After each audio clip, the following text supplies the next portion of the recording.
Tolee barattootaa fi hordoftoota meetii chaanaal hundumti keessan nagaasanii fi baay'atu akkam jirtu nagaa keessanii ani nagaa kooti galata waaqayyo isinis baga nagaa keessan taatanii warri hara dhuftan nooraa baga nagaan dhuftan nooruu siniin jenneerra egaa barattoota nagaa keessanii miti barnoonni akkam hin qayyabattu miti jabaadha sirriitti qayyabadha egaa barnoota keenya kutaa 10ffaa keessatti mata duree maal jedhu gubbaatti baranne inni yaadattu jechoota sagalee jabaa qaban jennee barannee turre kutaa 10ffaa keessatti jechuudha. Jekki tokko sagalee jabaataa qaba kan jennu yoo dubbifamaan gosa tokko lama ta'ee walitti aanee barreeffamedha jennee fakkeenyaaf jecha boqonnaa jedhu keessatti kan jabaate eessatti boqonnaa naa biratti jabaatee jechuudha asittiin dubbifamaa gosa tokkotu lama ta'ee walitti aanee barreeffame naanii jechuudha. Akkasuma asittillee booddee kan jabaate eessatti daatti biratti jechuudha. Egaa booddeen jechuun immoo jecha keessatti fayyadamna booddeen dhufa jenneellee dubbachuuf nu gargaara jechuudha. Garuu jecha tokko booddeen jennee barreessuu hin dandeenya. Garuu naa lamaan booddeen jennee naa gizee lama barreessinee ittiin xumuruu hin dandeenyu. Jecha tokko egaa jabeessinu xumura gubbaatti jabeessuu hin dandeenyu jechuudha. Eeksiidha. Garuu gidduutti jabaachuu hin danda'a jechuudha. Akkasuma jalqaba irrattis jabeessinuu barreessuu hin dandeenyu. Kunis dogoggoradha jechuudha. Kanaaf jechi tokko jabaachuu kan danda'u gidduutti malee jalqaba irrattis dhuma irrattis jabaachuu hin danda'u jechuudha. Garuu akka kanattiin booddeen jennee barreessuu hin dandeenya jechuudha. Akkasuma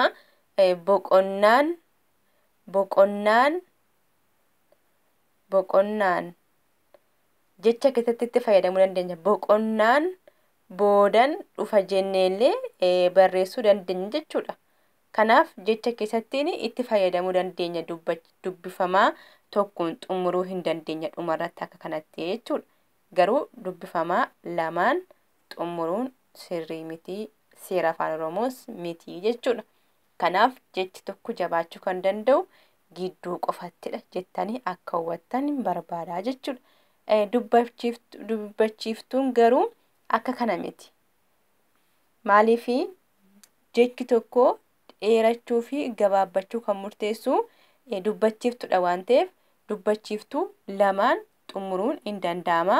Lamaan jalqabuunis hin danda'ama. Fakkeenyaaf eelee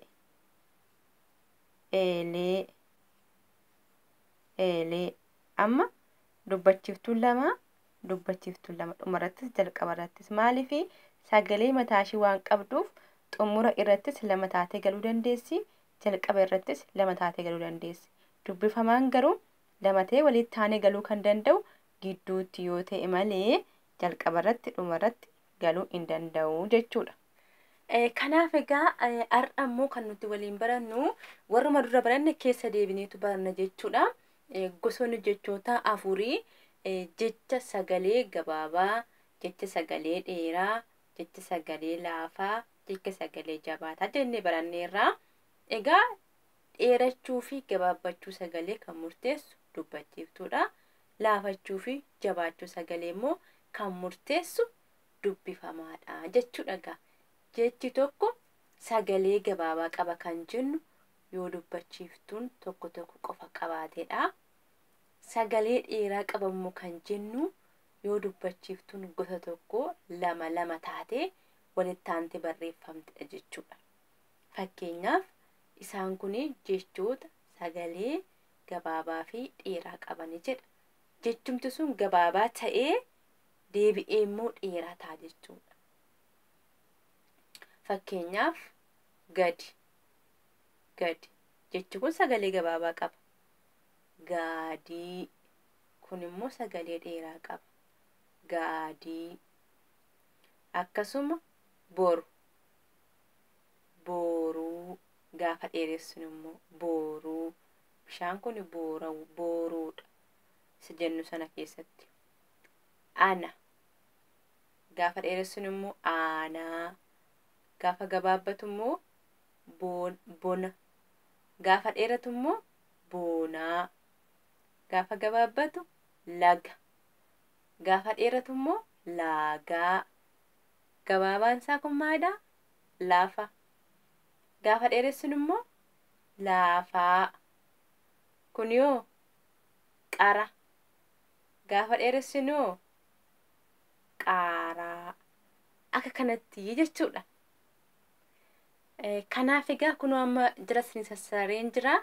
Akkasittiin warri jira tararee kun dubbachiiftuu tokko sagalee gabaabaa qabu. Asiin immoo dubbachiiftuu lama sagalee dheeraa qabaa jenna. Dubbifamaa maqaan dhumna sitti kama. Dubbachiiftuu qofarratti hundoofnee dheerachuu fi gabaabbachuu sagalee barree jechuudha. Amma immoo kanattan sin dabarsa. Kun immoo maalidha? Jechoota sagalee gabaabaa, laafaa fi dheeraa qaban. Jechumti tokko immoo sagalee dheeraas qabaachuu danda'a, gabaabaas qabaachuu danda'a, laafaas qabaachuu danda'a jechuudha. Fakkeenyaaf jecha nagaa jedhu. Jechi nagaa jedhu naan gabaabaadha. Gaan immoo laafaadha. Haan immoo dheeraadha jechuudha. Egaa qubeen naan asitti gabaabaadha. Gaan immoo laafaadha. Sagalee haan lamaan kun immoo dheeraadha jechuudha. Kanaaf inni kun amma sagalee gabaabaa, sagalee laafaa, sagalee dheeraa. Haan sagalee dheeraadha. Gaan sagalee gabaabaadha. Naan immoo dhiifama gaan sagalee laafaadha. Naan immoo sagalee gabaabaadha jechuudha. Maaliif dubbachuu tokko gaafa qabaatan gabaabaa ta'uu, lama immoo gaafa qabaatan dheeraa ta'uu jechuudha. Fuunduraan dubbachiiftuu lama waan qabuuf dheeraa ta'ee jechuudha. Akkasuma danuu, muluu, dachee, dachaa, garuu, qomoo, odaa, kakuu, dhadhaa. Isaan kun hundi isaaniiyyuu akkuma isa kana isinii fudhetti fakkeenya akkuma sanatti asiin gabaabaadha, gidduutti immoo laafaadha, fuulduratti immoo dheeraadha jechuudha.